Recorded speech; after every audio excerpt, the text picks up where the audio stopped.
Hello, everybody. Hello, Charissa. Thank you so much for that wonderful introduction and framing for the symposium. I'm very grateful to be here.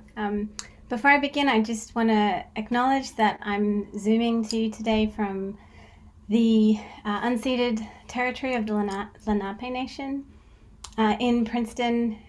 These nations include the Nanticoke Lenape Tribal Nation, the Powhatan Lenape Nation, and the Ramapo Lenape Nation. And with this statement, I want to acknowledge and affirm Indigenous sovereignty and pay my respects to elders and ancestors past, present, and future. So the title of my talk and my talk really comes from the second chapter of my book.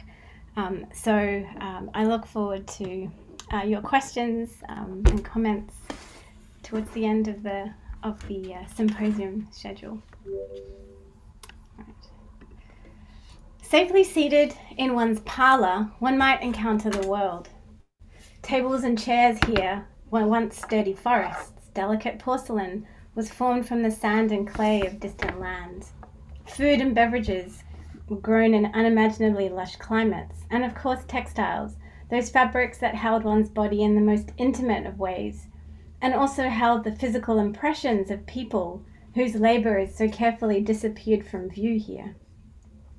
In these portraits, in these British portraits and conversation scenes, the variety of regional difference, as it could be envisioned by these British artists and their wealthy patrons, is depicted through the variety of the products on view. These are contact zones of quiet domesticity and satisfied refinement, and in them we can trace the transactional relations of the market swirling into view.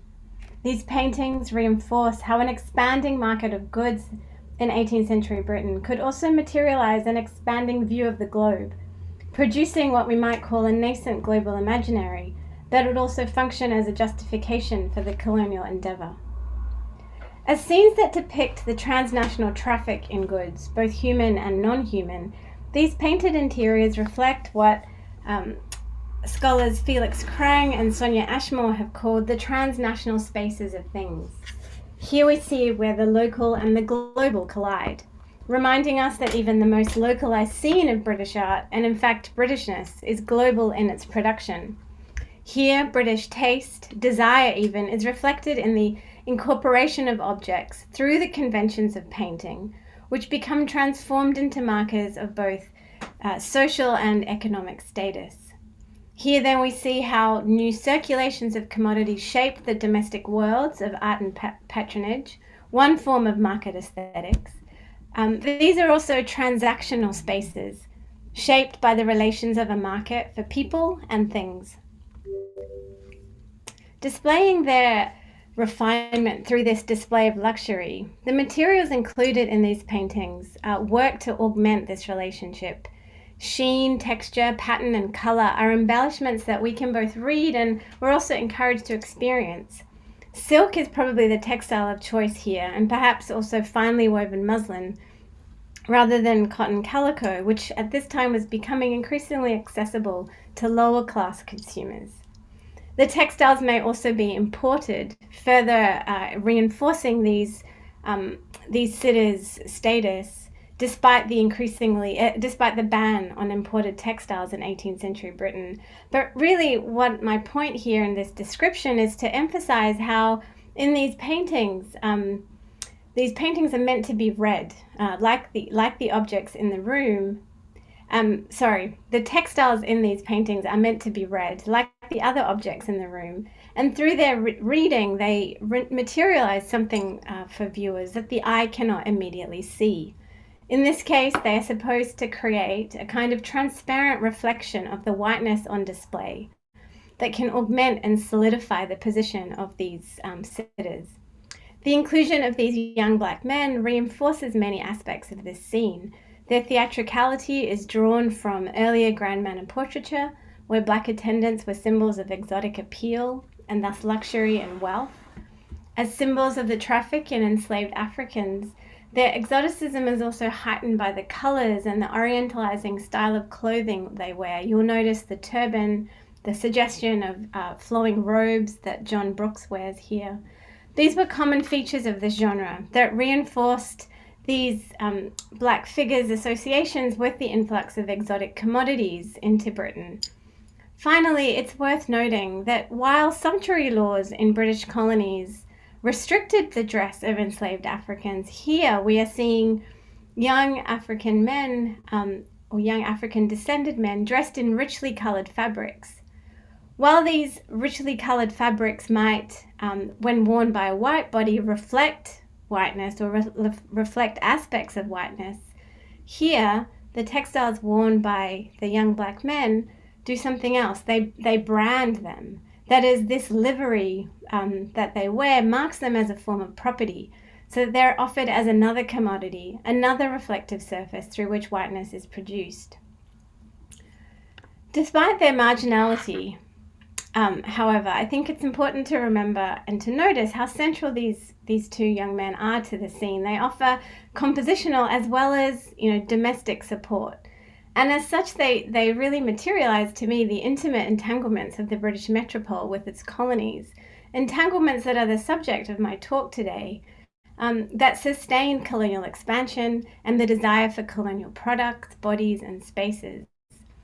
It's not, certainly, it's not that 18th and 19th century audiences were unaware of these entanglements and the material implications of these market relationships. For example, if you think of it narratives, which were, very common 18th century texts where these parlors literally come to life and objects narrate their journeys from distant places to readers, creating in a kind of comparative framework for visualizing and ordering regional difference through materials and processes of production. Indeed, commerce as a model of human geography emerges in a variety of texts from the late 18th century and into the early 19th century.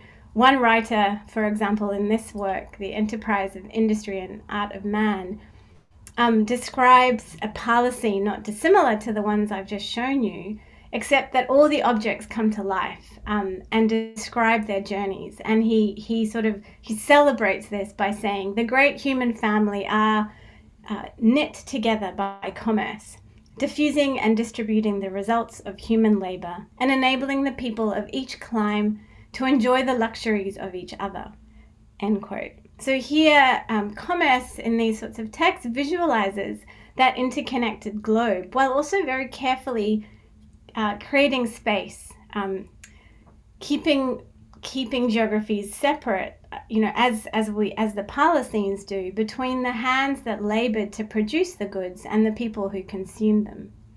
So in a sense, these texts use commerce to both connect and also create a frame between the metropole and the British colonies.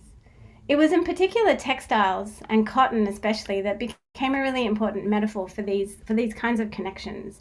In the early 19th century, in both Britain and the United States, the idea of commerce as a form of connection that could also categorize human difference was expressed in a number of ways through visual culture. Newspapers described the circulation and movement of material things, celebrating this global chain of production.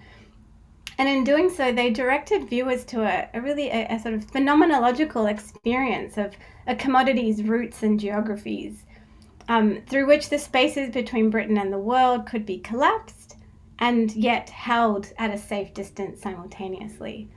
And this idea that cotton was a kind of connective tissue was an important visual metaphor also for abolitionists and African Americans who traveled to the UK and traveled in the 19th century. For example, Henry Highland Garnet, who lectured in Britain between 1848 and 1861, very specifically used cotton to connect the lives of ordinary English and Americans into the global commodity trades that were underpinned by slavery. In a lecture he gave, he described the integral relationship between the price of cotton in Britain and the value of enslaved people in the United States. As he said, even an increase of 1 cent per pound of cotton in Britain raised the price of enslaved people in America by $100. And this was also a kind of equation that Frederick Douglass uses in many of his lectures as well. So cotton was really a material that could both evoke human connection as well as a commodity that literally materialized, right, the meaning and value of human lives. And so it's this market relationship between cotton and blackness, and this understanding of the kind of the materiality of a textile, of a fiber, of a commodity, to visualize aspects of human identity that I really want to focus on today. And I want to do that in an attempt to move us outside the frame of these scenes of deferred intimacy. So for the rest of this talk, I'm going to examine some of the ways that cotton textiles brought blackness into view, moving from these scenes that are shaped by the market for goods to market scenes elsewhere in the Americas. I'm going to particularly focus on cotton's metaphoric meanings as a connective tissue, and also the way that cotton was used to classify certain regional differences through an association between skin, color, and textiles. And then I'll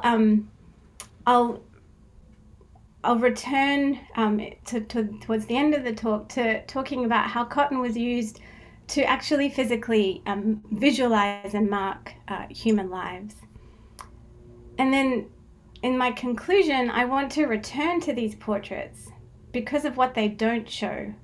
And to do that, I will end with a brief discussion of the work of Lubaina Hameed, the British Zanzibarian artist who brings these histories of connection and circulation back into the spaces of the metropole. So I'm going to begin with this market scene by Italian artist Agostino Brunias, whose work emerges from, and I'm quoting here from Sven Beckett, the complex commercial dance of cotton from India, slaves from Africa, and sugar from the Caribbean, end quote. These entanglements created between the economy of slavery and the registers of social and aesthetic refinement are really brought to life in Brunias's work, where he's just depicting the social life of this island. This is Dominica, of Dominica's European and non-European inhabitants prior to slavery's official end in the British Empire. Brunias travels here between 1767 and 1770 under the patronage of Sir William Young, who you saw here, who'd been appointed to be the first commissioner and receiver for sale of lands in the islands after it had been ceded to Britain as part of the settlement of the 7 Years' War. So before that, it was under French rule. What's really fascinating about this painting, for example, is the way that Brunias has incorporated such a significant amount of patterned cloth, both cloth for sale and cloth being worn, that it seems like an advertisement for 18th century consumption. Here he's repeatedly, for example, drawing our attention to the use of red textiles. We notice the bright red handkerchief worn by the dark-skinned, seemingly indigenous man on the left, which is enhanced by the deep red trousers of a kneeling market seller in the painting's foreground, and then repeated in the red jackets of colonial soldiers on the right-hand side. In the center are 4 women of varying skin color with red or striped bandanas that are twisted around their heads or encasing their shoulders. In Linen Market, Dominica, we move from left to right, watching groups of people engaged in a series of transactional relationships that are both economic and sexual in nature. And these moments are really broken down into instances of looking that take place around an array of textiles and a gradation of skin color, from the almost translucent whiteness of the woman in the center, who may or may not be quite white, to the darker hues of black market goers in the painting's wings. All the arrangements are connected through a series of gesturing limbs that moves us through the groups, creating a sort of dynamic circuit of visual connection that replicates the economic currents, and you'll notice the ships in the background, underpinning the negotiations on view. These scenes reenact and echo a performance of market relations in which pieces of cotton cloth that were originally made in India became the unit of exchange for enslaved Africans. In fact, piece or piece d'Indienne became a counting term for measuring the value of enslaved women and men sold on the coast of West Africa. These textiles varied in nature, but they did often include striped and colored textiles very similar to those that are described in Brunias's painting. The influx of Indian-made cotton, such as chintz, as in this portrait of John Foote, into Britain in the late 17th and 18th century begins then as currency for the trade in enslaved Africans. But the importation of these new kinds of textiles also radically altered that nation's visual and social landscape. But these bolts of woven cotton cloth from India, their designs, their bright colors, but particularly their color fastness, right, their durability, their ability to keep color, made them vastly popular, but also spurred developments in British textile production and Europe as well, as British manufacturers attempted to emulate the characteristics of these Indian-made cottons. So from as early as the late 17th century, we see this export imitation trade taking place, and these were exported both to Africa, to the Americas, but they were also sold for domestic consumption in Britain. And by the mid-19th century, Britain was exporting about a third of its cotton cloth production, with 94% of all those exports, including checked and striped cotton cloth, as similar to these samples that you see here, which are very similar to the textiles in Brunias's paintings, which were made primarily and expressly for Africa and the Americas. And so I think, just to for his viewers, I think these textiles would have been read as as trade textiles. I think it's significant that we can read this colonial connectivity both in the textiles displayed, but also in the bodies displayed here. So we might remember that for anatomists, descriptions of skin and its cellular makeup was often understood through the language of textiles. So skin, the makeup of skin was described as a kind of connective tissue, as something woven together, threads of fibers. And just as these textiles connect these disparate geographies of the Indian and Atlantic Ocean, I think the range of skin colors we're seeing here also materialize the libidinal economy, right, connecting Britain and its colonies during this time. The emphasis on color in both textiles and on the skin also suggests, as Anne Lafont has shown, how the incorporation of these newly colored, color-fast textiles into European society were reshaping visual perception and fueling the desire for colorful and exotic imaginary worlds. So while Brunias paintings certainly, employ conventions of genre painting and, the kind of long-held interest in market scenes in European art, he's also, I think, they also reflect in their association with developments in natural history and science. As Lafont has also shown, the development of printmaking techniques, able to incorporate color, was really associated also with anatomical explorations, particularly of African bodies, right, into the nature of skin color. And these Brunias's paintings, circulate everywhere through Europe through printmaking. In the variation of skin coloring too, right, these paintings often drew on humoral theories to flesh out color's anatomical production, not simply as black or white, but through the mixture of various hues and shades that could coalesce into one's complexion, a term that could also connect one's exterior coloring to an interior character. And this is just an early engraving, a print of one of these explorations into the production or the anatomical production of color by Albinus. And this is a dissection from the body of a black woman. So these questions about what produced color, did color extend right beyond the subcutaneous? Could color change? These were questions whose answers I think we must remember were often facilitated, right, by the availability of these enslaved communities for exploitative anatomical experiments. So our invitation to read these bodies, right, certainly reflects this increasing attention paid to skin color at this time in the 18th century as a marker of identity rather than a marker of integrity.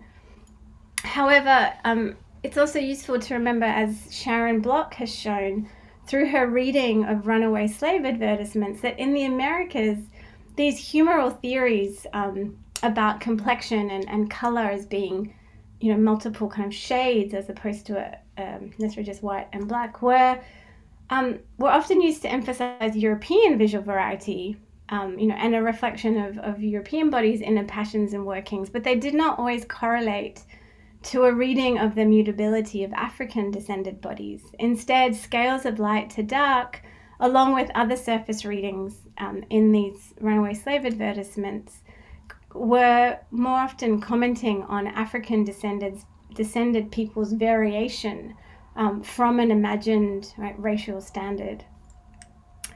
As Mia Banaras has shown, I think then Brunius's invitation to read skin color certainly reminds us of the heterogeneous and also ambivalent discourses surrounding skin color as a classification or as a hardened classification of human difference during the 18th century.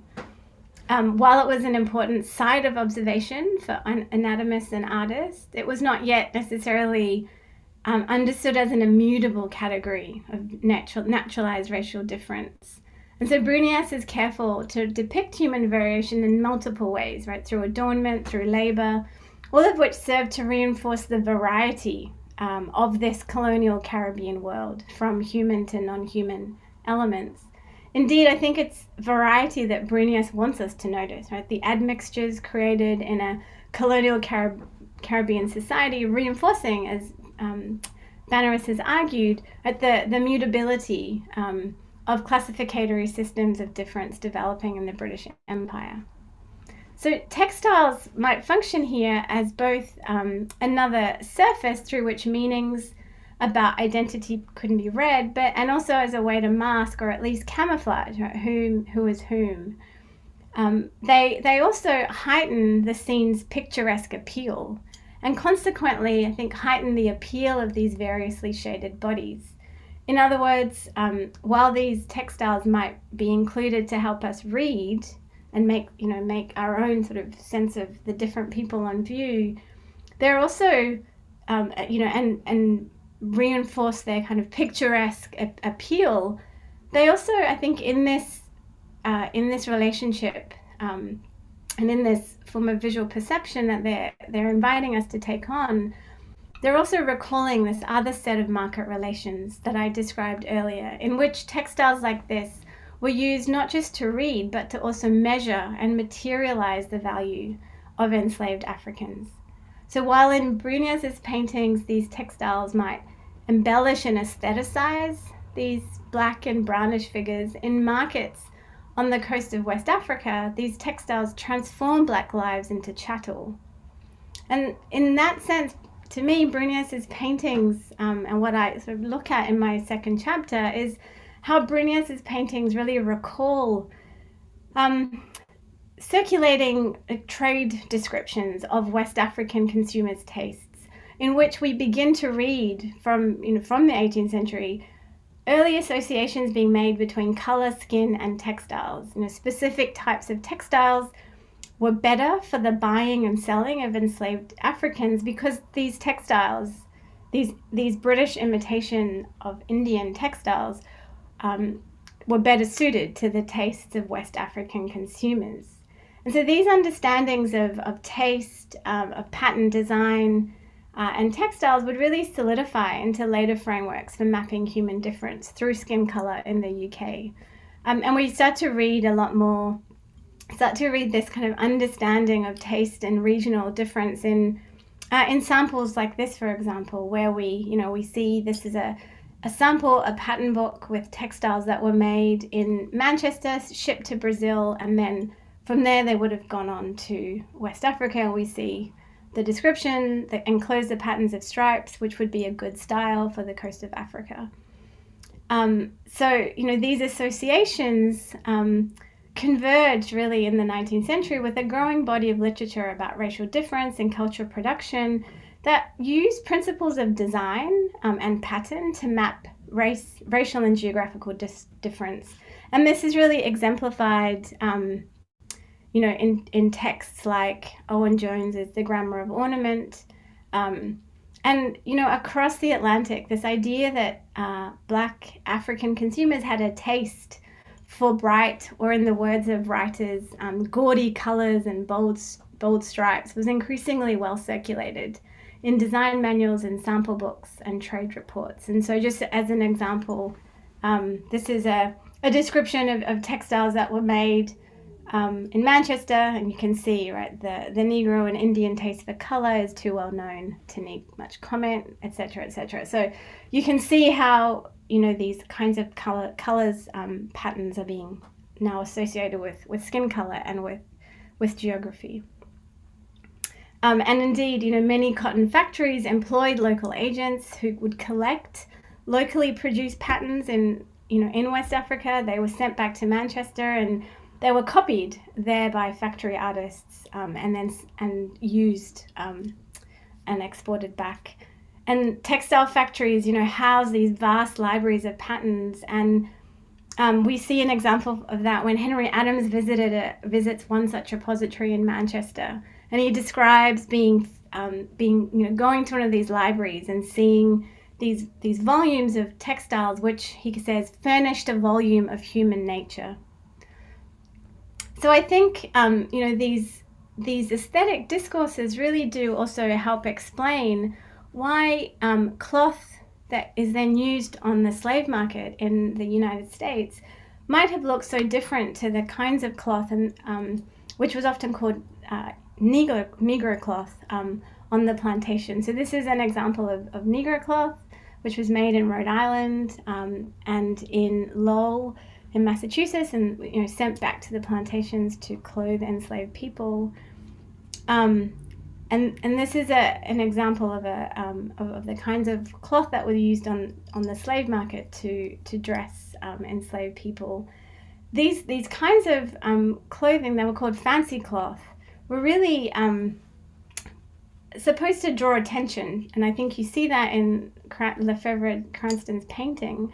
They were really supposed to draw attention to the individual attributes of people on sale, as pattern and color were conflated with and made legible the commercial value of enslaved Black Americans.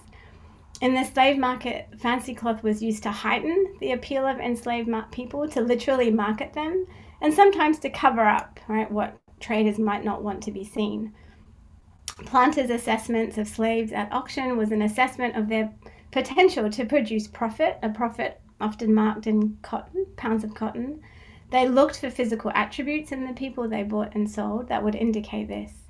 And it was, of course, and I think you see this really spectacularly depicted here by Cranston, it was the enslaved Black woman that was central to this idea of what Jennifer Morgan has called futurity, because she provided two forms of return, right? Reproductive and non-reproductive labor. And so in Cranston's painting, we see this detailed rendering of color and pattern and cloth unfolding into a series of transactional relationships in which Black women are being bought, sold, and possibly undressed. And these instances materialize how fancy cloth not only framed a way of looking at Blackness, as a speculative, right? This idea of Blackness having to be always a kind of having to be proven, but it's also instantiating different kinds of surface readings through which these Black people are being read as an index of their economic value. For viewers of these paintings, in particular, particularly that of British artist Eyre Crowe, whose painting of a slave sale was displayed at the Royal Academy in London in 1861, I think this visual logic of assessment, of speculating on value is hard to miss. Not only are viewers here positioned in a similar kind of place to the buyers and auctioneers at the back, the view, as viewers looked, right, head angled to examine some aspect in more detail, they would have also mirrored the actions of these buyers. So Crow's depiction of this liminal space, which is a waiting room, might have presented a more palatable version of the trade than the spectacle of Cranston's auction block. But in positioning refined viewers of high art in correspondence with buyers of human flesh, he also dramatically creates a viewing position, right, that transforms observers into consumers, enmeshing them within a network of commerce, speculation, and colonialism underpinned by slavery. And so I think these market scenes really return us to the interiors with which I began. And this is where also the Turner Prize winning artist Lubaina Hameed returns us also in her 2004 work, Naming the Money.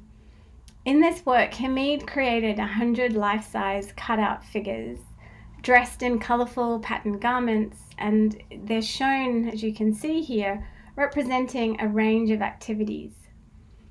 Each figure has a small piece of paper affixed to their back. It's a page from an accounting ledger, so it's a balance sheet with the transactional columns still legible. But on these sheets, she wrote a short autobiographical poem, that described the figures' birth names, their occupation, and the imposition of new anglicized names after enslavement. So recalling these portraits and conversation scenes, Hameed also positioned these her figures in museums and country houses, and that's mostly how you see Naming the Money now, as a sort of intervention. While a looped soundtrack is played of her reading out the poems for each figure. Posed within rooms that were staged to represent historical parlors and libraries, their presence alongside the paintings, furniture, and decorative arts of wealthy British families, this work vividly materialized these entanglements of empire, while also reversing that visual accounting, right, that I described in the work of artists like Eyre Crow and Lefebvre Cranston.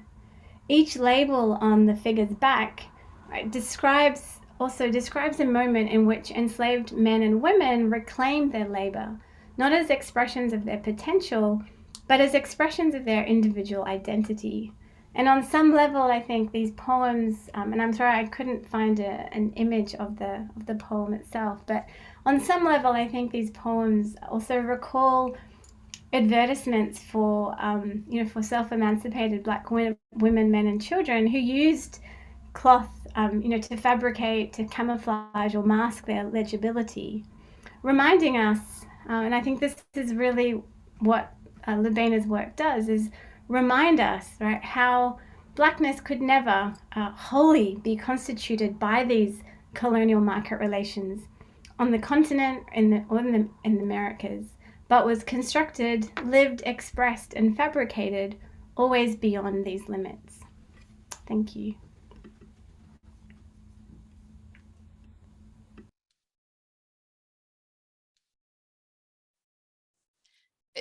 Do I jump in? Can everyone hear me? Go ahead, yes. Okay. Yep.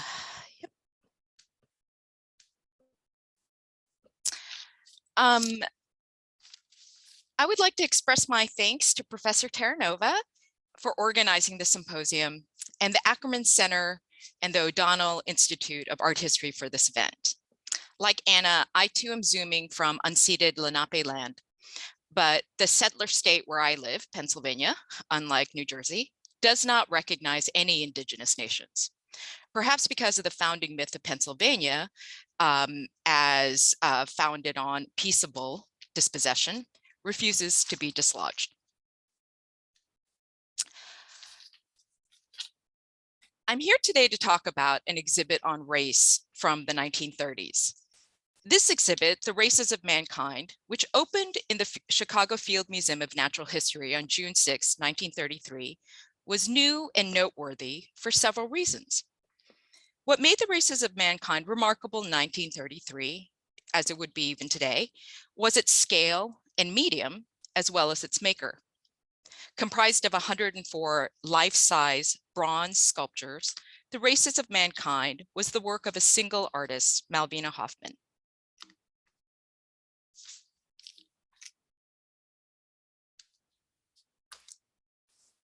As an art historian, I was drawn to The Races of Mankind, not only because it was this vast, sprawling, ambitious project on race, but because of the artist. I was immediately intrigued by the question, why an artist? Why not some other technician, like the exhibit designers and mannequin fabricators already on staff at the museum? Why hire an artist to make a racial exhibit in the 1930s? Also, why this artist? What did Hoffman have as an artist, and what did she bring into the context of race that no other specialist could provide? What were her unique skills and competencies, especially as they contrasted with or complemented the skills of the museum's anthropologists? Hoffman, a fine arts trained sculptor who lived and worked in New York, was an unconventional choice for the Races of Mankind Commission. She had no official connection to the Field Museum, had never even worked for a natural history museum before, and had no background in anthropology. In the 1910s, she had established her artistic career as a sculptural interpreter of modern dance. But she brought many other forms of expertise and skills to the exhibition. A big part of the book I wrote on the Races of Mankind is explaining what Hoffman's contribution to this racial exhibit were, and that as a sculptor, she had many skills, tools even, that complemented the racial research conducted by anthropologists, but that she also differed from them in critical ways, and that sometimes the two groups, artist and anthropologist, contradicted one another's race work. But as I worked on the book, I became slowly and painfully aware that by foregrounding these divergences between artist and anthropologist on race, I was often creating a narrative arc in which science was putting forth racist dogma against which the artist resisted. This two-way contest between science and art did not seem capable of capturing the nuances of the negotiations on race the artist made with the anthropologist, while still herself being firmly grounded in the legacy of racial and racist representations within the visual arts. This is why bringing in a third party, everyday Americans, and the three-part structure of my argument is so critical to the book. By triangulating Hoffman's role in the Races of Mankind as one which worked within and between art, science, and common sense ideas about race, I hope to displace the binary contest in which science was always in danger of losing out to the artist, and expand the field of race to remind readers that experts, whether artists or anthropologists, always exist within larger systems of racial reasoning and action. One of the phenomena I was struck by while conducting my research on Hoffman and the Races of Mankind was the readiness of viewers, both in the 1930s and more recently, to challenge the science behind the exhibition, even while they embraced, rather uncritically, the artist's representations of race. A visitor to the Races of Mankind exhibition in 1933 wrote to Hoffman wondering if there might be some old fool of a scientist that might care to try to show off and say something about the sculptures.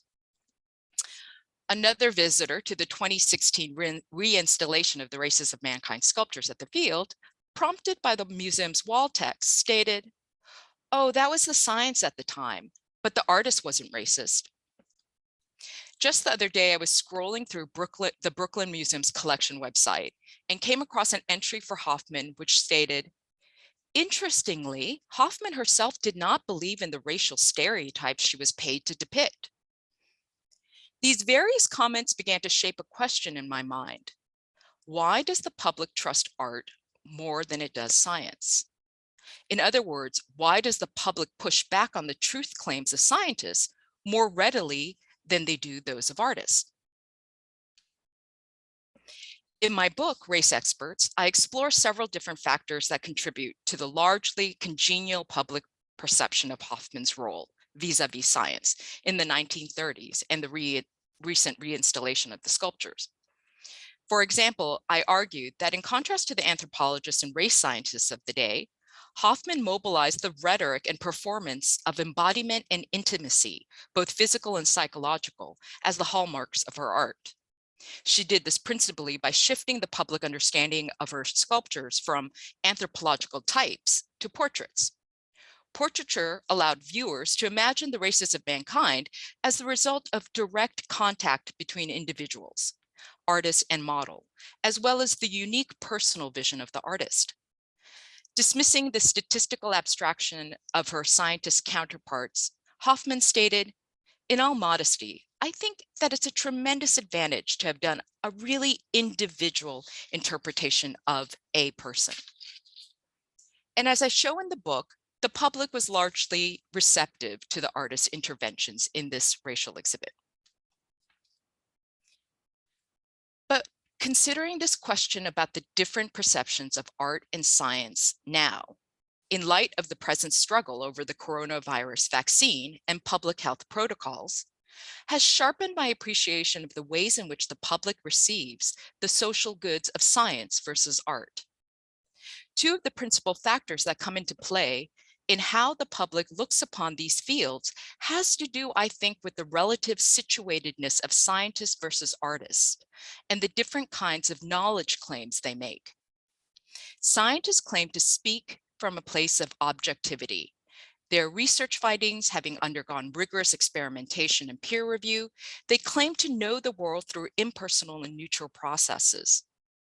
Oftentimes, these claims do not take into account the ways in which personal, institutional, disciplinary, and systemic biases may have played a role in shaping their research questions, funding, or interpretation of data. These flaws or blind spots in scientific research can lead to public skepticism of science, sometimes leading to extreme cases in which conspiracy theories about science controlling or manipulating the public for nefarious forces and agents, such as allegations that the mRNA vaccine is a Trojan horse tracking device for Bill Gates. Artists, on the other hand, are not perceived as having hidden agendas and shadow associates. They and their works are considered sincere. And much of this presumed sincerity inheres in the fact that the public does not perceive artists as claiming to speak for others or to know better, but as simply acting from their own individual perspective. For the artist does not aspire to speak from a place of objectivity, but rather it is her very subjectivity, her unique perspective, that marks her works as authentic, sincere claims to knowing the world.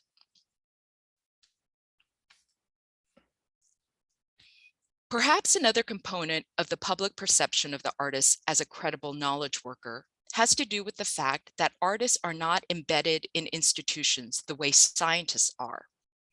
Though artists may be employed as instructors at colleges and universities, and their works bought and collected by museums, their cultural authority derives primarily from their artworks and not from any institutional affiliation they may have. Scientists, on the other hand, require an institutional base in order to conduct their work. And a great deal of the authority of scientists comes from the museums, university, and laboratories where they work. Thus, while the works of artists are understood to be individual contributions to society, scientists are seen as producing knowledge in and for particular organizations.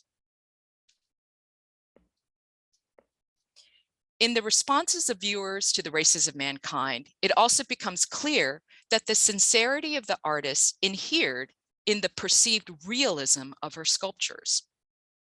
According to the people who wrote to Hoffman or talked to me about the sculptures at the Field Museum, it was the artist's ability to depict most realistically many types and to make them look so real that convinced them that the works were not distorted by any biases or false claims. But in a paradoxical move, these viewers seem to respond to the sculptures as works marked by Hoffman's authorship, only to the extent that Hoffman entirely effaced her subjectivity, showing the subject as it is. This paradoxical turn in the construction of the artist's sincerity and subjectivity can be explained, I propose, by three fundamental misunderstandings of artistic realism. First, many viewers seem to be working with the misconception that realism is not a style, a carefully coordinated aesthetic vision and distinct form of representation that has its own internal conventions. Secondly, realism, far from being a transparent and natural way of seeing the world, is a highly mediated form of representation. And finally, viewers may not be aware that realism, like all artistic styles, emerged from particular historical and material conditions, and thereby has an ideological dimension. In her 1971 study on 19th century French realism, Linda Nochlin wrote, "The commonplace notion that realism is a styleless or transparent style, a mere simulacrum or mirror image of visual reality, is another barrier to its understanding as an historical and stylistic phenomenon. This is a gross simplification, for realism was no more a mere mirror of reality than any other style, and its relation qua style to phenomenal data, the données, is as complex and difficult as that of Romanticism, the Baroque, or Mannerism." In support of Nauchlin's argument, Hoffman's own works demonstrate that she wielded realism as a very conscious aesthetic strategy, as one among many formal styles and techniques at her disposal to draw out or suppress different aspects of her subject. Take, for example, the Mask of Pavlova in the center. It was this work which convinced one of the Field Museum anthropologists that Hoffman had both the skill of a great artist plus true realism, securing her the Races of Mankind commission. The delicate naturalism of this portrait, with its carefully modulated volumes, creates a face composed of gentle swells and slight depressions, suggesting bone structure and flesh. And this illusionism in the modeling is enhanced by the polychromy of the wax. Contrast this mask with the marble on the left, a portrait of the artist's mother, with its soft, muted modeling of forms, where the sitter's face and hands seem to emerge from the stone, while the rest of her, including her hair, dissolve into the coarse embrasure of the marble. The Rodin-esque treatment of the marble seems suited to the subject, a devotional, almost elegiac representation of an aged parent. Now consider the Rabbi of Gerba on the right, a carved wooden sculpture displaying the bold linearity and sweeping planes of Art Deco archaicism, especially visible in the beard, which fans out in symmetrical lines like a pattern of stripes enframing the head. This vaguely Eastern subject, a Jewish rabbi from a town in North Africa, seems to have suggested an ancient Assyrian monument for Hoffman, as if he too were a relic from another time. Thus, for Hoffman, realism was a choice selected from a menu of stylistic options, dictated by the representational demands of the subject, and not by any preordained biological necessity of vision. The mediated aspect of Hoffman's realism is something which I address in my book. In examples such as the Sarah woman bust on the left, I show how Hoffman drew upon travel photography, imagery that also circulated within popular entertainment. And it was these convergences of racial representations in different media that convinced the Races of Mankind viewers that they were encountering the real in the sculptures. Visitors to the Field Museum told me as they looked on this sculpture, quote, "I think I saw on TV something about a tribe in South Africa that does that," end quote. And, quote, "But one saw pictures of all that in the National Geographic for decades. It was common knowledge," end quote. Comments like these confirm what the literary critic Raymond Williams has observed about realism, that the object is not really lifelike, but by convention and repetition has been made to appear so. The two conditions of realism I just reviewed, its conventionality as a style and its reuse of pre-existing forms, directs us to its third related condition, its ideological formation. Because realism is not a natural response to the world, but a highly patterned one, we have to ask ourselves, from where did realism originate? Realism has actually had several origins or incarnations in the modern age.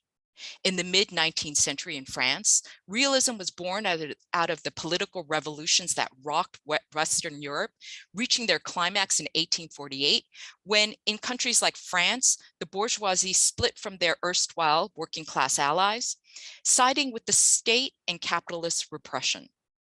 In this rift, realist painters like Gustave Courbet represented the grim conditions of laborers without the sentimentalism of academic art. Then, in a subsequent period of revolutionary ferment in the 1930s in the US and Latin America, artists sought to reclaim realism from its transformation as a late 19th century bourgeois art to once again become a radical artistic language that could represent the conditions of workers and the masses. But also in this period in the Soviet Union, Joseph Stalin's totalitarian regime seized upon realism as the new visual language of the state, and under the banner of socialist realism, sought to suppress avant-garde experimentation with abstraction and other forms deemed unsuited to Soviet propaganda. Each of these iterations demonstrate that realism emerges from specific historical conditions concerning the formation of class consciousness and the relationship between different classes or political factions. Realism has never been a style that simply reflects back a flat, undifferentiated reality. Instead, realism is a visual polemic associated with historical projects that seek to remake the world, even as they claim to make visible those aspects of the world hidden by other representations.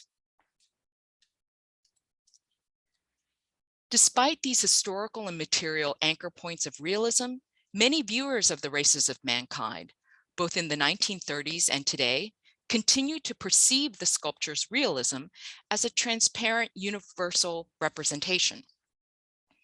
Even the contradiction discussed earlier, in which viewers ascribed the works to the artist's subjectivity, but also attributed the sculpture's representations to reality or how it is, suggest a confusion about the source of the works, the subject or the artist herself. The difficulty, the slipperiness of locating the source of the realism in the races of mankind likely comes from the fact that so many of its representations are reproduced in other visual media, whether from posters of circus sideshows, photography, or Hollywood films. Ideologically speaking, this mediation of realism makes it a perfect vehicle for representing common sense racialism. And where, as I argue in the book, the artist's racial vision merges with that of her audience. As Antonio Gramsci observed about common sense, although it is an ideology grounded in specific social relations and material interests, common sense circulates in society seemingly without any authorship or authority. It is, to borrow Gramsci's terms, diffuse and uncoordinated, and draws its power precisely from this seemingly unlocatable base. Similarly, the viewers of the races of mankind seem to be struggling with the problem of source tracking, a technique used by art historians to excavate the many image layers associated with a specific picture, object, or subject. They have a vague sense that they have seen these figures before, whether on television or in the National Geographic, but are unable to pinpoint or locate the source of these images. So, therefore, attribute the familiarity and force of the races of mankind to reality. This is how the sculptures reify the artist's vision of race and the common sense racial thinking of the public. So, by way of a conclusion, which is not really a conclusion so much as another opening, I wanted to discuss a methodological problem or flaw I see in my book. now that I have the safety of tenure and the wisdom of hindsight. Reviewing the book for today's lecture, I realized that my discussion of common sense and the public tends to flatten them and make them seem like monoliths. As I admit in the introduction, this was a risk I knew I would be taking when I began bandying about the term public. But the intellectual rewards seem to warrant it, especially since this third term served to dislodge the art-science binary I sought to undo, and also fold back into the history of museums and exhibitions the voices of the audience.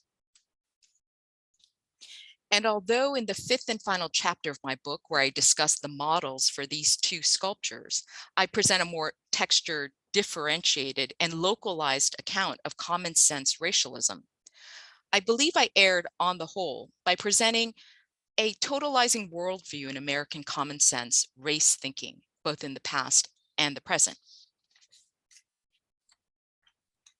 But as we well know, there's a great deal of disagreement and hair splitting on race, even within a single family. The one place in my research where I can see myself revisiting this problem is in a letter I read in the Hoffman archives at the Getty. It's a letter from a reader of Hoffman's Heads and Tails. But before I can share the contents of the letter, I have to explain that the writer is addressing a specific anecdote Hoffman recounted in her book, Heads and Tails, regarding the Mbuti people of the Ituri region in the Democratic Republic of Congo. Subjects also for her Races of Mankind sculpture, which you see on the left. So I'll quote from Hoffman here, but be forewarned, this is very strong drink in the racism line. Hoffman wrote, "A group of pygmies watched one of the men lock up a chest in which had been stored supplies of salt and chocolate. These commodities were considered a great treat, and as the key was left in the lock, the little pygmies began to experiment as to how they could unlock the case. Apparently, they were incapable of turning the key. This motion of the hand was unknown to them, and they could not get the box open, although they kept at it for days. When they finally gave it up and went away, 2 or 3 monkeys who had been watching the pygmies swung down from the branches overhead, and in a few moments they had unlocked the box, removed the salt bars, eaten their fill of the other contents, and climbed back into their trees. Their power of observation and natural ingenuity had far surpassed that of the pygmies." The racism in this passage is really formidable, so much so that I struggled with whether or not to include discussion of it in my book. In the end, I decided not to include it because I worried that it would give the reader the misconception that Hoffman was a racist supervillain of her times, that she was exceptional in her beliefs about the Mbuti, the Congolese, or Black Africans in general. But I knew, even as I read and reread this account, that there were many, many readers of Heads and Tails. Remember, the book made it on the bestseller list of the top 8 major cities in the US in 1936. Readers who glided over this passage without a single point of friction. And of course, that's the main point I make in my book, that racism or racialism is not the sole reserve of any one group, artists, scientists, or lay people, but a deeply ingrained mental habit that has become part of our common sense. But by focusing so much on the racist common denominator betwixt and between groups in the 1930s, I know I erred on the side of history's ruins and not its promise. And of course, history is full of examples of struggle, resistance, and survivance of people not doing what they were supposed to do.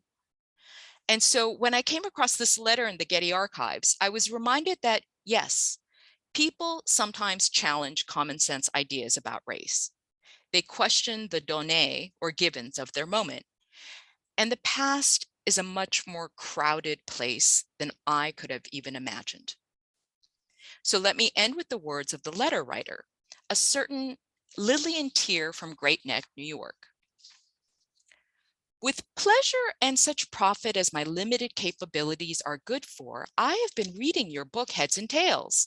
On page 148, you tell the incident of certain Ituri pygmies who unsuccessfully attempted to unlock a box containing much desired salt and chocolate, whereas some monkeys came along and did the trick in a twinkling. Could it be that the pygmies, comprehending that the opening of the box was forbidden, took that way of showing their desires, but were conscious of the white man's wishes and too intelligently reticent to break in?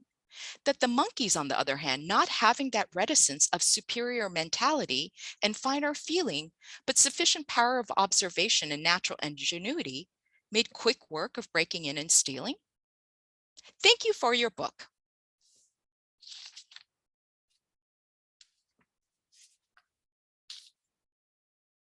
Thank you for your talk. So let's take, I had allotted a 10-minute break, but since we're running behind, let's take a 5-minute break. And I have on my computer, it says it's 3:42 p.m. So let's come back at 3:47 if possible, no later than 10 till 4 is Central Standard Time. So I'll see you in 5 to 7 minutes. Thank you. Oh, right.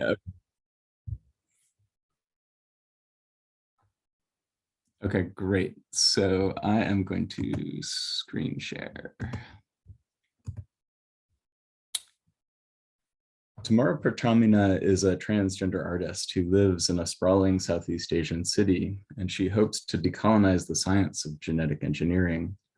One day in June 2018, she borrowed a cart from a street food vendor and gave it a quick makeover. She created what she called the CRISPR Sperm Bank. She wrote on the side, experience trans species possibilities.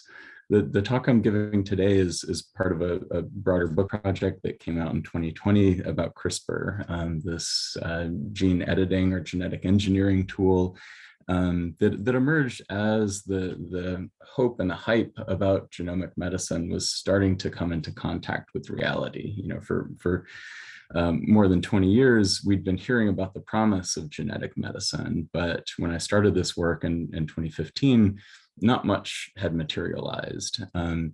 You know, but as I did the work, some of the very first gene therapies were emerging on the market. But, you know, from a perspective of Yogyakarta, Indonesia, this was all very far away. This was happening in the US and China, as I said earlier.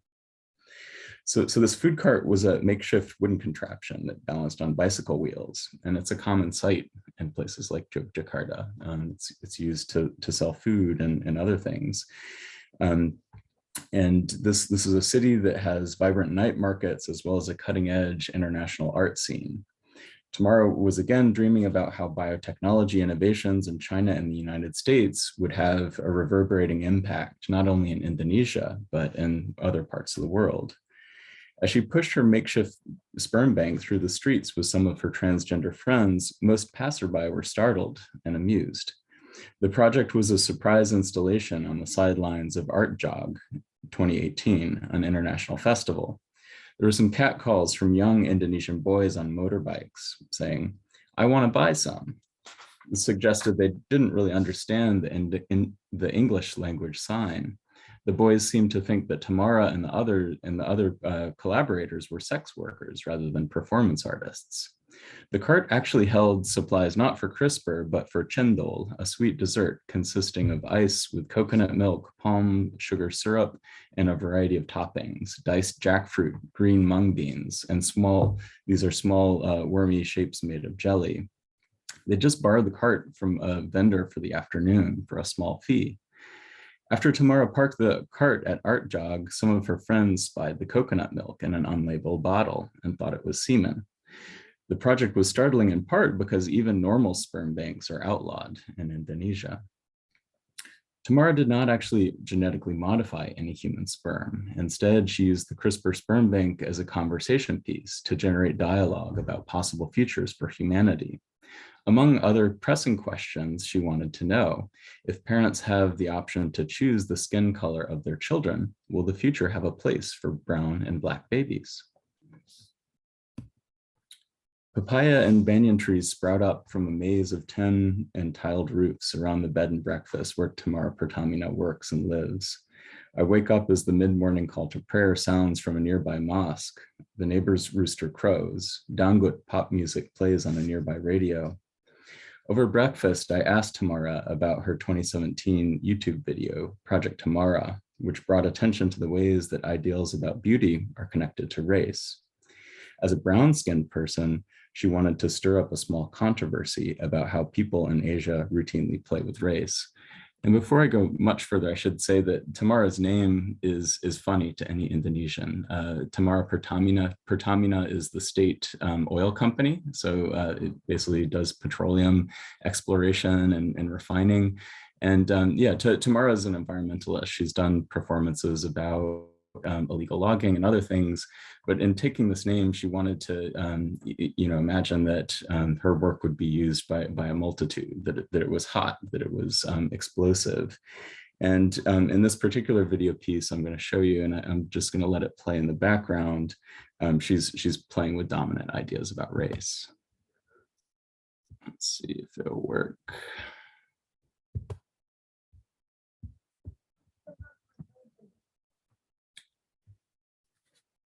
So in this video, she simply paints her face white, and this is a daily practice for housewives, teenagers, and transgender sex workers in Indonesia. Then she painted her body black. The video begins with a close-up of her applying a thick base layer of white makeup to her face. The camera zooms close to an international brand. Blush is added. Eyebrows are defined with a black pencil. Intimate shots zoom in on gloss being applied to her lips, while lively pop music plays in the background. The camera cuts to a thin male dancer who is being covered with a black foundation. Tamara is topless, with her arms stretched high above her head as assistants apply the same black makeup to her body. Her white face is framed by her long black hair, moving through a series of provocative poses on all fours, throwing her mane of hair back as she sits up. She casts a sultry look at the camera. Then the male dancer joins her as a European photographer shouts stage directions. The pair strike a serious pose and then crack smiles. They start to dance to the refrain of the music. I got this, I got this, I got this, I don't care. When we initially chatted over Skype about the ideas driving this video, which she calls Project Tamara, she told me this performance is about the power of color and identity. Like many others who've insisted that Black is beautiful, Tamara was bringing attention to internalized racism and feelings of self-loathing that motivate many people to change the color of their skin. Asian people generally want to be white, she said. If you're brown, they will judge you. This means that you probably have a bad job outside under the sun. White skin means that you have a high position in your job. It means that you work in a room with air conditioning. The use of skin whitening products has steadily grown in all parts of the world. A multi-billion-dollar global industry has produced a variety of chemical treatments that promise lighter, brighter, whiter skin. Many transgender people in Indonesia regularly use these products, as well as other products that are outlawed elsewhere because of their dangerous and long-term side effects. Tamara was particularly concerned about RDL Babyface Skin Peel, a product that has been banned in the European Union since it's linked to neurological damage and kidney disease. She explained that a poisonous substance, mercury, is an active ingredient in Babyface. Indonesia has a lively black market for unsafe and untested medical products. Advertisements posted on street corners promise to make you taller with chemical treatments or with physical stretching devices. Traditional herbal drinks and unregulated synthetical chemical drugs promise to enhance sexual potency, to give men erections, to prevent premature ejaculation, and to cure medical conditions like HIV and cancer. Safety and efficacy are never guaranteed. Let's see. Tamara's CRISPR sperm bank was meant to bring attention to this illicit and unregulated economy. In this environment where dangerous products are already in circulation, it's not too difficult to imagine a CRISPR skin cream targeting SLC24A5, a gene that influences the production of melanin. A gene therapy, even with unknown risks of off-target mutations, might be preferred to the known risks of a toxin like mercury. Many people in Asia have already exposed themselves to risky treatments in hopes of becoming white. These interventions, in the words of Sharon Hae-Jin Lee, are often seen as a viable solution to individual problems. She describes advertisements for this particular product, Fair and Lovely. There's television commercials from India that depict a woman who is unable to marry or get a good job because of her dark skin. The woman in the commercial uses Fair and Lovely and her skin becomes light. She lands a job as an airline hostess, attaining happiness and success. Racist attitudes show no signs of changing anytime soon. People with dark skin in Indonesia are regularly targeted with violence and more subtle discriminations in the workplace and the marriage market. In Indonesia, like the United States, you're more likely to be stopped by the police, questioned, or even shot if you have dark skin. My first book is about West Papua. It's a territory that's under Indonesian occupation. And in 1961, West Papua was invaded by the Indonesian military. My book chronicles the long history of massacres, the genocidal treatment, targeted executions, and mysterious abductions. So there's this background of intense violence associated with race in Indonesia, but there's also ongoing symbolic violence. In August 2019, around the time when I visited Tamara, Indonesian security forces raided a dormitory with Papuan students on the island of Java and called the students monkey. It erupted in a massive online protest. Ideas about race and beauty are a product of history. In Indonesia, indigenous Papuans often face very personal struggles as they seek to be recognized as attractive. More broadly on the global stage, brown-skinned Indonesians often experience a similar struggle if they try to catch the eye of lighter-skinned people in other parts of Asia and further afield. The people of Indonesia experienced direct racism under Dutch colonialism previously and currently from lighter-skinned Asians. Light skin became regarded as beautiful in Asia amidst long histories of regional conquest. Under the imperial Tang dynasty, which ruled large swaths of mainland Asia from 1618 to 1907 CE, Chinese sailors came into contact with brown and black-skinned people from places like West Papua and other parts of Southeast Asia. The Chinese saw themselves as white, at the center of the civilized world, with darker-skinned people being, quote, the negative pole of humanity, relegated to the edge of the known world. This is in the words of Frank de Kuyter, who wrote a book on the discourse of race in modern China. The Chinese only came to think of themselves as a distinct race in the 19th century when they were forced into the global economy through gunboat diplomacy and unequal treaties with Europeans. As leaders searched for national unity, they became the Han Chinese, a people who believed that they shared a distinct culture, language, history, as well as a pure race. European ideas about race were also shaped by early colonial encounters in the tropics. Legions of white people mysteriously died during their initial forays into Africa and Asia before there was a clear understanding of microbiology, immunology, tropical disease. Many armchair theorists in Europe speculated that the tropical sun was dangerous to fragile white bodies. Only much later did the suntan come to be associated with health and good looks, at least among those who enjoy white privilege. Now the tropical islands of Indonesia attract many white tourists from Europe, Australia, and the United States who lie on beaches in hopes of getting darker skin.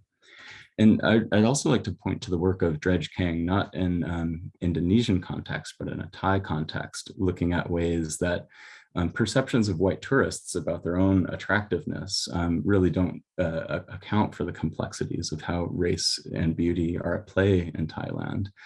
Basically in contemporary Thailand, the desirable partner is from East Asia, from Korea, from Japan, from China, not from the United States or Europe. There's a real sense, in at least a real subtle way, that race and class is at play in contemporary Thailand, where in many ways, those European and Americans who are often coming for sex tourism are very much despised.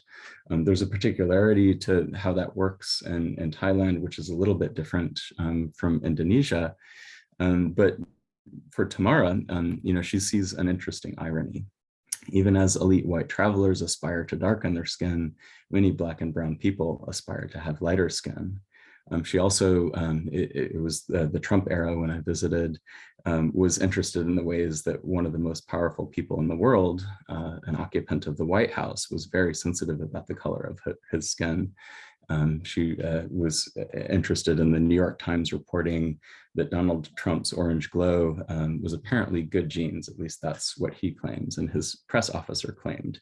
The investigative reporters were unable to find a secret ultraviolet tanning bed, spray tan booth, or even self-tanning creams, and they apparently looked within the White House and even in Air Force One. By painting her brown skin black, Tamara wanted to show that color has an arbitrary value and meaning. Synthetic chemistry is already feeling what she sees as feelings of self-loathing and internalized racism. Molecular biology tools might be quickly commercialized by Asia's cosmetic industry, exacerbating current trends. With the CRISPR sperm bank, Tamara wanted to spark a critical dialogue about the future of race and humanity.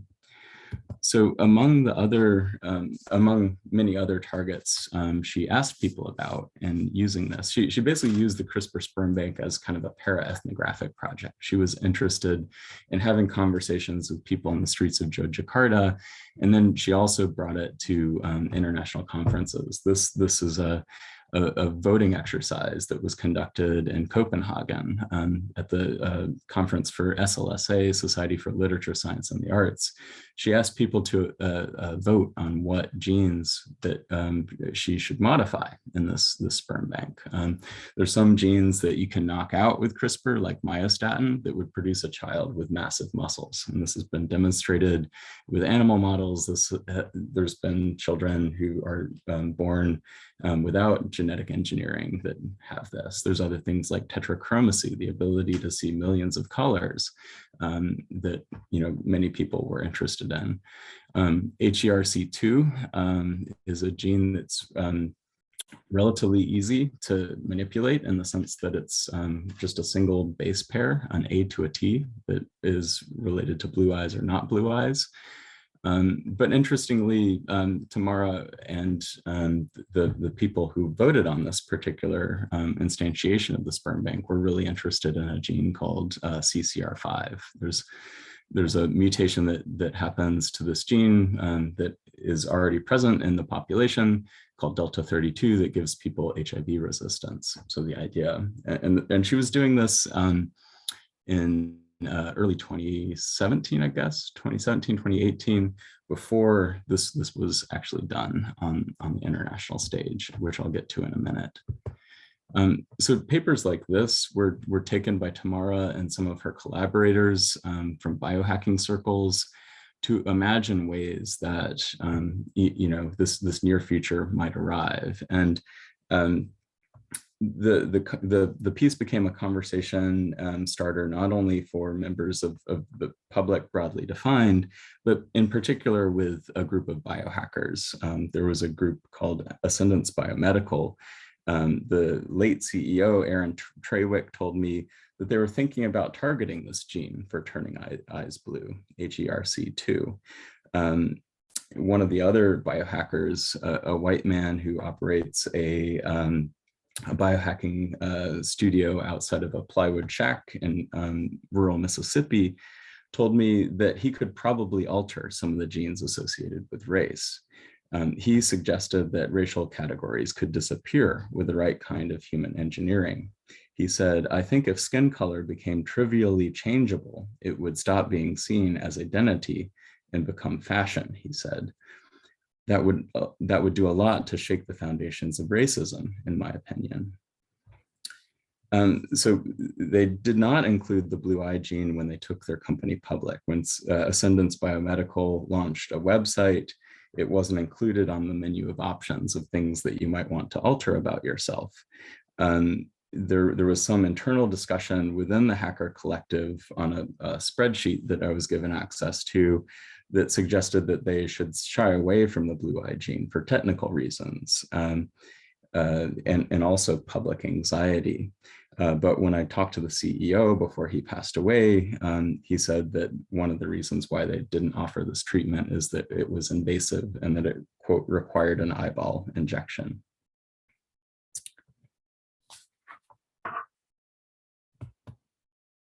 So 20 years ago, Paul Gilroy expressed some optimism, in some ways similar to what those biohackers were expressing, that knowledge of genetics would lead society to understand race as something that is increasingly irrelevant, perhaps even trivially changeable, as David Aishi suggested.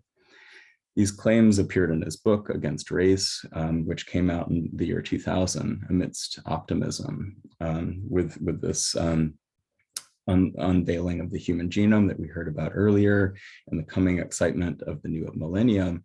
Gilroy suggested that, quote, the liberation from race is an especially urgent matter for those people who, like modern Blacks in the period of transatlantic slavery, were assigned an inferior position. Findings from genetics, Gilroy argued, should undermine the very idea of race, leading to a gradual withering away, arising from a growing irrelevancy. As we can see from the last 20 years, science and technology have not brought a quick fix to the problem of racism. White privilege has not gone away. With the recent rise of white nationalism, the national protests sparked by the death of George Floyd, this optimism about the disappearance of racial thinking now seems dated. The fix to a racialized society is not skin deep. Many people already alter their skin color with existing cosmetic treatments, but this has not brought about a colorblind utopia. The Twitter storm that erupted with the hashtag Transracial in 2015 anticipates some of the questions that will emerge if hackers like David Aishi manage to alter characteristics that have come to be associated with race. The woman at the center of this controversy, Rachel Doziel, was born to white parents, but later tried to pass as Black. She attended a historically Black college, Howard University, and when she failed to get a scholarship and a teaching position, she sued Howard, claiming that she had been discriminated against, quote, on the basis of race, pregnancy, family responsibilities, and gender, as well as retaliation. After graduating, she changed her hairstyle and her skin color. Eventually, she assumed a leadership position within the Black community as the president of a local NAACP chapter in Spokane, Washington. The national controversy erupted after Doziel's estranged parents tipped off a local reporter saying, "Our daughter is Caucasian." Some African-American leaders defended Doziel's reputation, pointing to her track record on social justice and civil rights. But as the scandal spread to academia, the feminist journal Hypatia published a hotly debated article. You all are probably familiar with this, comparing the transracial identity of Doziel to the transgender identity of Caitlyn Jenner, a celebrity athlete who had just appeared on the cover of Vanity Fair. Rebecca Tuvel, the author of this article, which was later retracted, argued society should accept such an individual's decision to change race the same way it should accept an individual's decision to change sex. Many others challenged Doziel for making opportunistic and fraudulent identity claims. Critics argued that she appropriated aspects of Blackness for her personal benefit, occupied and dominated spaces ostensibly reserved for people who had lifelong experiences of marginalization and disenfranchisement. One blogger, Giselle Phillips, argued that while Doziel could pick and choose her Blackness, those of us born into Black bodies can't do that. We take off our Blackness. We can't take off our Blackness when the situation doesn't suit us. So I'm going to make a big pivot right now. I want to pivot away from North America. I want to take you to East Asia, to a case that was in the center of my book about CRISPR. So at the same time that Tamara was doing this public art project, oriented towards catalyzing dialogue, public dialogue about these technologies before they entered into the clinic, in Shenzhen, China, a scientist named He Jiankui was actually doing an experiment that mapped on to those desires to cure HIV. If you remember, the slide with the voting showed that people, at least in Copenhagen, as well as in Indonesia, were interested in the possibility of genetically modifying humans to make them resistant to HIV. So here is someone who did it in a reproductive context. Let's see, the audio is not playing. I'll just do a voiceover. You can kind of read what he's saying here, but he's basically claiming that he's created 2 genetically modified children, Lulu and Nana, who are as healthy as any other babies, born 2 weeks ago, that they are resistant to HIV. In many ways, his claims are misleading. I was able to gain access after Dr. He was taken to jail to the internal documents within the laboratory. I was able to speak with some of the patients who signed up to the experiment and basically learned that the babies were born very prematurely at 31 weeks and that they had serious health problems at birth. And the experiment to see if they were resistant to HIV was never done. But in theory, they are resistant to HIV. Now they're 3 years old and are apparently, coming into their own as toddlers with relatively few health problems. So just a very brief backgrounder on CRISPR. It's a word I've used a lot today. In short, it's a molecule that goes into the nucleus of a cell and breaks DNA. It creates targeted damage or mutagenesis. It creates mutations in a very specific kind of way. We can talk more if people are interested in it. But more importantly, I wanted to give you sort of the historical and cultural context for this experiment. This is the hospital that gave him ethics approval for the experiment, Harmony Healthcare in Shenzhen, China. Their tagline is American medicine and only for you. And importantly, this hospital has a plastic surgery clinic where there are ongoing experiments aimed at remaking race. They perform Asian eyelid removal surgeries here, as well as skin lightening treatments. And what I was trying to do with this research in China is really understand the values animating this experiment. I became very interested in the destructive values of Silicon Valley as they became rendered in a Chinese context, but also values that equate profit with the good. This is part of what's at play in this clinic. But I also became really interested in histories of race as they're playing out here.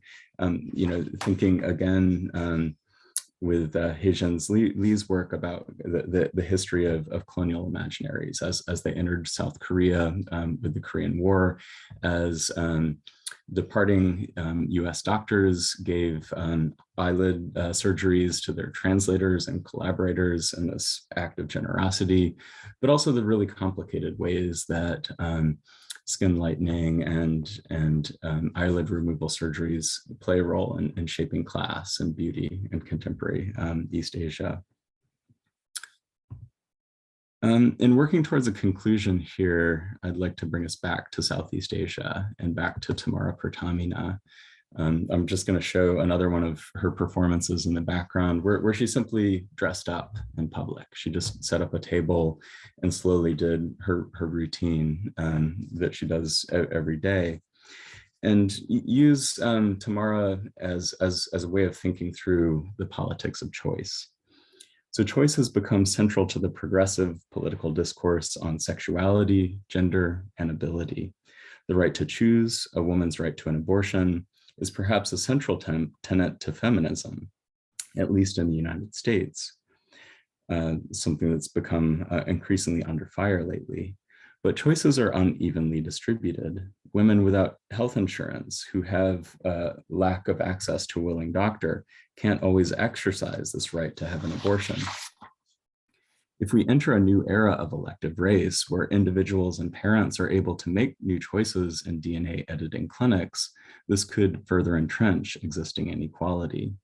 Not everyone will have the social and economic freedom to use CRISPR in the fertility clinic. If the controversy settles, at this point, it's unclear if there's going to be new CRISPR ventures in the fertility clinic. There was reporting about a month ago of a venture in Turkey, but it's unsettled. It could go the way of human cloning, but there are very powerful forces in the biotech community that are pushing this forward.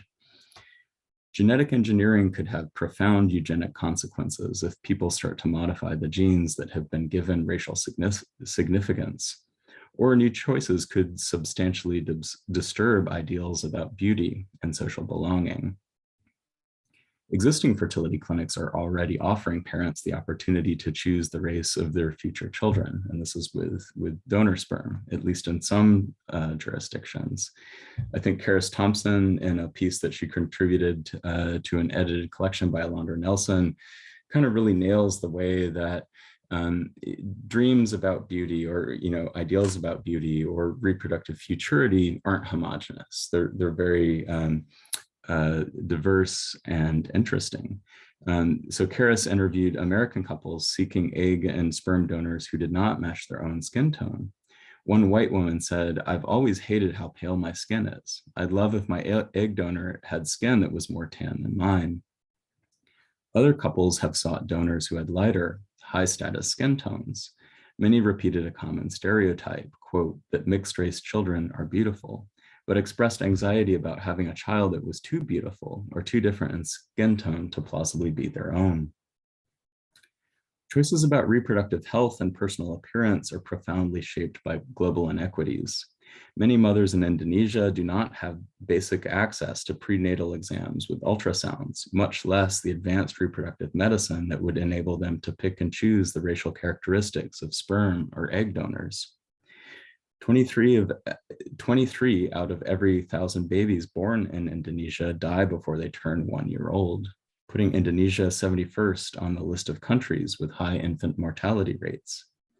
Many Indonesian babies come down with preventable diseases like malaria and measles, but the situation is even starker in other countries with chronic malnutrition. When I visited Tamara Pertamina, she was earning $50 a month from a bed and breakfast where she worked, plus a 15% commission for every guest she brought in. Being a starving artist has different meaning in a country where the per capita income is just shy of $12,000. With limited economic resources and difficult access to reliable medicines, members of the transgender community here in Indonesia often engage in risky practices of do-it-yourself body modification. Quality sexual reassignment clinics are not available locally. So those who can't afford to travel to Thailand, Australia, or the United States are basically left to figure it out with their friends. There's a combination of pills and injections from local pharmacies in the black market. Men who desire to become women use birth control pills to grow breasts and reduce muscle tone. The community is collaborative. They share knowledge about effective treatments, doses, and side effects, but also competitive. They're trying to become the most beautiful. Ultimately, Tamara cannot choose how her gender is perceived by others. Members of the transgender community in Indonesia have routinely been harassed by police and passerby. Too often they're beaten, even killed. Tamara herself has experienced her share of violence and intimidation. She was a rising star in the art world when a conservative backlash within Indonesia suddenly took the wind out of her sails. She had visited here in Australia and basically managed to gather enough funds for a deposit on a rental property. But banners started appearing in her neighborhood. They were questioning the moral decency of gay and transgender people. One banner said, LGBT equals mental illness. Amidst all this, she was forced out of her rental contract. She lost her house. She became homeless. This was just a few years ago. While living in this precarious situation, she nonetheless still dreams of transcending the limits of biology. She would like a one-time techno-fix that would enable her to fully transition into being a woman. Her ultimate dream is to have a child someday, modifying herself to have an artificial womb, perhaps enabling birth by cesarean section. She also jokes about turning herself into a work of transracial art with blue eyes and black skin. Despite her ideas and artworks, Tamara told me that she personally rejects CRISPR as a baby-making technology. Just be who you are, she said. Be yourself. Be proud of the genetic legacy you might leave to the future. She has little faith that genetic engineering will suddenly resolve global inequities and bring health and well-being to her community. Even so, she holds on to hope while looking north towards centers of biotechnology innovation. She's waiting for a breakthrough treatment as an infection. She's waiting for a breakthrough treatment to an infection that is rampant amongst her friends. Again, she hopes that science will soon deliver a cure for HIV. So my book explores the dreams to cure HIV with CRISPR, but also cancer, which is something that came up in the previous talk. And one of the things that I found as CRISPR sort of transitioned from being a pure hope technology into the domain of gene therapies that are FDA approved is that it's ushering in a radical new era of medical inequality. So the key CRISPR experiments were done in a laboratory in Philadelphia run by Carl June, who also pioneered the first gene therapy for a cancer that disproportionately affects African Americans and Latinos who live in Philly. I was given a tour of the Cancer Survivor Hall of Fame, and basically it was all white people except for one Asian American boy. So basically I'm interested in the ways that science and inequality, innovation are kind of emerging hand in hand. I'm interested in this uneven global landscape of injustice, but also the kinds of dreams that we might hold on to, the queer and crip ideals about the future that might be brought into contact with reality with a tool like CRISPR. Thanks. Okay, great. Thank you, Eben. That was wonderful. Let's take a 5-minute break and come back at about 5 minutes after the hour and open it up for a public discussion, question and answer period. So I'm going to mute everything. See you in 5 minutes.